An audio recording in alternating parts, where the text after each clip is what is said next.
2003, SpongeBob Squarepants Battle for Bikini Bottom came out. It had proven to us that not every licensed game that comes out is terrible. In fact, Battle for Bikini Bottom is the exact opposite, with its colorful looking graphics, awesome soundtrack, and best of all, nearly flawless gameplay and level design. 1 year later in 2004, a video game adaptation based off the SpongeBob Squarepants movie comes out, developed by the same people who made Battle for Bikini Bottom, Heavy Iron Studios. Does this game show to the media of video games the same as the movie itself shows to the media of movies? And more importantly, does this game deserve a remake alongside Battle for Bikini Bottom? Well, what are we waiting for? Let's dive right in and find out. The story is pretty much the exact same as the movie with some minor tweaks here and there. The story begins off with SpongeBob heading to the Krusty Krab as there was no cheese in the customer's Krabby Patty, so he came to save the day by putting some cheese on it. Order up! Afterwards, SpongeBob wakes up from his dream and gets ready for work. Later on, he finds out that he wasn't promoted because he's just a kid. Guess that means that age is more than a number underwater. Meanwhile, Plankton unleashes Plan Z and steals King Neptune's crown. Back with SpongeBob, he heads down to Goofy Goober's only to get drunk with Patrick. Yeah, talk about being just a kid. The next morning, Patrick looks for SpongeBob, eventually catches up to him, and then SpongeBob realizes it's 8 AM and he's late for work. Meanwhile, King Neptune arrives at the Krusty Krab, angry at Mr. Krabs thinking that he stole his crown. Then SpongeBob arrives at the Krusty Krab all pissed off at him because he didn't get the promotion. King Neptune freezes Mr. Krabs and SpongeBob immediately volunteers alongside Patrick to get the crown, save their town, and Mr. Krabs in 6 days. They hop in their paddy wagon and are on the road to Shell City. Meanwhile, Plankton takes the Krabby Patty formula from the Krusty Krab and sells Krabby Patties at the Chum Bucket, and everyone receives a free mind-controlling bucket helmet with every purchase. I'm surprised he didn't change the name of his restaurant to the Krabby Patty Bucket. He could have easily put a billboard on it saying so. I mean, that's what he did to alter his robots in Battle for Bikini Bottom, so I'm sure he could have done the same here. Anyway, Squidward finds out about Plankton's scheme and tries to stop it, but because everybody was wearing a bucket helmet, when he pushed a button, everyone became slaves. They override Squidward, and he also became a slave. Meanwhile, SpongeBob and Patrick stop at a gas station to get roasted by the charming locals, claiming they wouldn't survive long past the county line. As soon as they drive over it, somebody kicks them out of the paddy wagon and steals it Grand Theft Auto style. Now SpongeBob and Patrick have to walk through a vast desert, and Mindy has them destroying radio towers built by Plankton slaves. Then they go on a slide to destroy even more. Soon after, they find their car parked at a Thug Tug bar, but the key is in the Thug Tug bar, and SpongeBob and Patrick have to go inside to get it. Little did they know, someone was right on their tail. After getting the key back, they drive the paddy wagon to equip 5 keys to unlock the exit gate. A bit later on, they stop by an unusual graveyard to get ice cream. SpongeBob goes and orders from an old lady. However, the old lady is actually the tongue of a frogfish, and Patrick has to save him. Afterwards, SpongeBob and Patrick come across a deep, dark, dangerous, monster-infested trench, but were too cowardly to face it on. However, Mindy shows what Bikini Bottom, or should I say Planktopolis, has become while SpongeBob and Patrick were on their journey. This, along with giving fake mustaches believing that they're men, motivated them to keep going, which gave them arrogance and cockiness. SpongeBob and Patrick then travel down a slide to get to the bottom of the trench. After getting to the bottom, we travel throughout this horrendous trench as SpongeBob. Patrick comes across a junkyard with a bunch of TVs advertising the Chum Bucket that he has to destroy, and then Dennis, who Plankton sent out on them, has finally caught up to our heroes. We once again play as Patrick and save SpongeBob. After we defeat him, he gets crushed by the Cyclops. SpongeBob and Patrick get taken by the Cyclops soon after.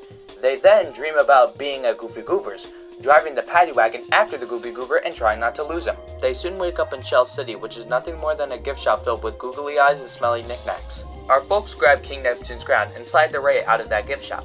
Afterwards, they find David Hasselhoff, who helps them get back to Bikini Bottom. Along the way, however, Dennis returns, but we kick his ass. Now SpongeBob and Patrick are back in Bikini Bottom, or should I say Planktopolis.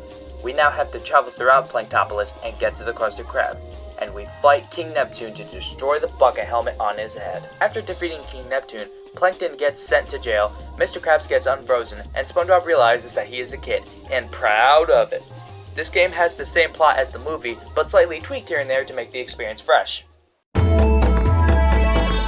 The graphics in this game are pretty much the same as Battle for Bikini Bottom's, only in its gameplay however. The cutscenes in between levels are just screenshots from the movie. See, Viacom wasn't going to let Heavy Iron use footage from the movie. That's dumb. Along with that, Nickelodeon didn't give Heavy Iron enough time to recreate every scene in 3D, so this was their only option. I'll let this slide because they pretty much had to do this thanks to Viacom and Nickelodeon. In fact, Viacom was actually very strict on Heavy Iron for the development of this game. More on that later.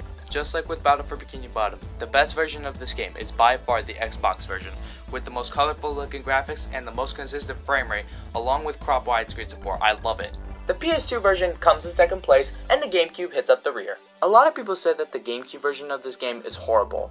I wouldn't say it's horrible, just mediocre, because the lighting is worse, and there are more reasons to talk about, but I'll bring those up later. The music in this game is awesome. It's actually something I like more in this game than I do in Battle for Bikini Bottom. This game just has a more memorable and badass soundtrack. You got the tutorial theme, sliding, the Thug Tug theme, Goofy Goober theme, Shell City Dead Ahead, and the final boss music. I'll leave a link in the description to the soundtrack if you want to go listen to it. I'm telling you man, it's fire. The level design in each of the levels are almost, if not exactly like the locations in the movie. I'm glad some of them are just almost exactly like the movie because it makes the experience something new and fresh if you've already seen the movie. And unlike Battle for Bikini Bottom with Kelp Forest, I'm okay with a few of the levels in the movie game being dark because that's what it was like in the movie, and I believe it only adds to the experience. Besides, it's only for like 2 or 3 levels anyway. One very neat thing I must point out is how Heavy Iron references themselves in their levels, with their license plate in Shell City Dead Ahead and their best times in the Planktopolis level. All of this attention to detail really shows how much Heavy Iron loves their fans and SpongeBob Squarepants as a whole. Now for the gameplay. There are a lot of things to talk about here, so stay with me. The SpongeBob Squarepants Movie Game is a linear 3D platformer developed by Heavy Iron Studios and published by THQ in 2004 for the PS2, GameCube, and Xbox. This game uses the same engine as Battle for Bikini Bottom. This was a really smart move by THQ and Heavy Iron since they had a pretty limited amount of time to make this game. If Heavy Iron didn't make Battle for Bikini Bottom, or if a different developer developed this game, it could have turned out worse, so I'm glad that neither of those circumstances were the case. And since this game was based off Battle for Bikini Bottom, stuff like the collectibles in this game are very similar. You collect manliness points, Krabby Patties, treasure chests, and Goofy Goober tokens. Krabby Patties are your health in this game. You start with 3, but you can upgrade to 6 later on. You collect treasure chests that contain these things called extras.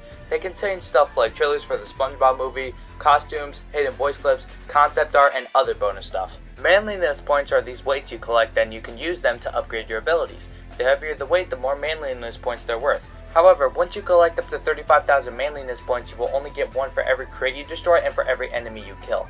I'm glad they did that so you couldn't just farm for manliness points like you could with shiny objects in Battle for Bikini Bottom. And finally, the most important collectible, Goofy Goober tokens. These are what you collect to progress in the story. Sometimes you'll need a certain amount to progress to the next level. Kinda dumb because that means you'll have to go back to a level that you don't like. And trust me, there are quite a bit of levels that I really don't like doing. But if you collect them all, you at least get a secret ending. That's pretty cool. There are 3 types of levels: platforming, driving, and sliding. I dig the platforming and sliding levels. They are pretty much the same as Battle for Bikini Bottom with some tweaks. The driving levels I honestly don't like because the paddy wagon is really annoying to control in my opinion. I sometimes wish I could skip these. Along with those levels, we also have panels that you enter to traverse through an obstacle course with either platforming as Patrick or SpongeBob in the Sponge Ball. This really gives me Super Mario Sunshine vibes. But anyway, since Sandy is captured along with the others, you only play as SpongeBob and Patrick. But it's fine, that would ruin the movie's plot if she was a playable character in this game anyway. SpongeBob and Patrick's movesets in this game are very similar to their movesets in Battle for Bikini Bottom. You start off with a standard spin attack for both of them, but with SpongeBob you unlock the Bash, Sponge Ball, and Sonic Wave Guitar. Patrick unlocks the Cartwheel, Smash, and Throw. All of these abilities can be upgraded to macho versions with the manliness points you collect. I actually really dig this because it makes Patrick way more fun in this game than in Battle for Bikini Bottom, because he has a lot more attributes here, so that's another point for the movie game. Now we're about to get into something that makes this game not as good as Battle for Bikini Bottom to be: the enemies. The enemies are mostly buckethead minions of planktons. In my opinion, these enemies are pretty tough to kill. Yeah, you can call me a pussy all you want, I ain't afraid to admit that stuff. Some of the enemies can take a lot of hits before they die and can hit you quite a few times if you're not careful. Spinners can potentially hit you a lot of times.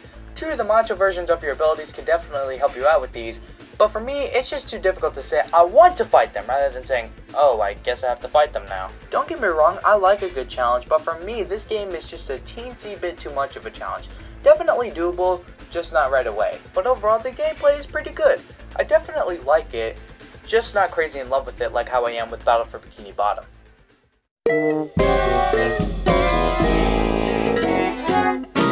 Unlike Battle for Bikini Bottom, this game has more than just a few flaws. Like I mentioned earlier, the cutscenes are just screenshots from the movie, but things pretty much had to be this way because of Viacom. Speaking of, Viacom didn't even allow Heavy Iron to use David Hasselhoff's name in the game.